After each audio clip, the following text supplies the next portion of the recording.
मर्द की कमाई पर सबसे ज्यादा हक किसका होता है? एक आलमे दीन के पास एक शख्स जाता है और वो ये सवाल पूछता है और वो आगे से इतना खूबसूरत अंदाज में मिसाल देकर वो आगे से जवाब देते हैं, वो मैं आपके साथ अभी शेयर करता हूँ। वो आगे से कहते हैं कि अगर एक मर्द के पास अपने घर वालों को खिलाने के लिए सिर्फ एक ही वक्त का खाना है ना, और उसके घर में उस वक्त जो है वो उसकी माँ भी भूखी है, उसका बाप भी भूखा है, उसकी बहन भी भूखी है, उसका भाई भी भूखा है और उसकी बेटी भी भूखी है और उसका बेटा भी भूखा है, ये उस घर में मौजूद हैं, लेकिन एक वक्त का खाना है, तो वो किसको खिलाए? और साथ में उसकी बीवी भी भूखी है।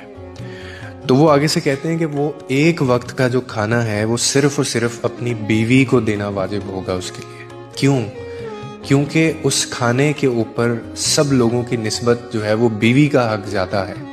यानी बीवी पर खर्च करना मर्द के लिए सदका भी है, इबादत भी है, रिस्पॉन्सिबिलिटी भी है, ये तीनों चीज़ें हैं।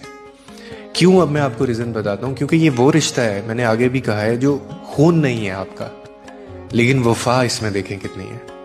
माँ बाप भाई या जो बहन होते हैं ये आपका अपना खून है, मगर बीवी वो रिश्ता है जो तुम्हारी किस्मत में लिख कर तुम्हारे नसीब से तुम्हें मिलती है, और फिर वो तुम्हारी हर थकन, हर दर्द और हर परेशानी को बांटती भी है। उसके दिल में तुम्हारे लिए दुआ भी होती है, तुम्हारी राह में कुर्बानी भी होती है। और फिर अल्लाह ने इसी रिश्ते के बारे में ये फरमाया है कि औरतें तुम्हारे लिए लिबास हैं और तुम उनके लिए लिबास हो। यानी आप अगर इसको थोड़ा सा समझें कि एक दूसरे का सहारा भी, इज्जत भी और पर्दा भी। इसीलिए बीवी पर खर्च करना वो महज एक फ़र्ज़ नहीं है, बल्कि वो मोहब्बत का इजहार भी है और वो सदका भी है। बाकी आपके ब्लड रिलेशंस हैं।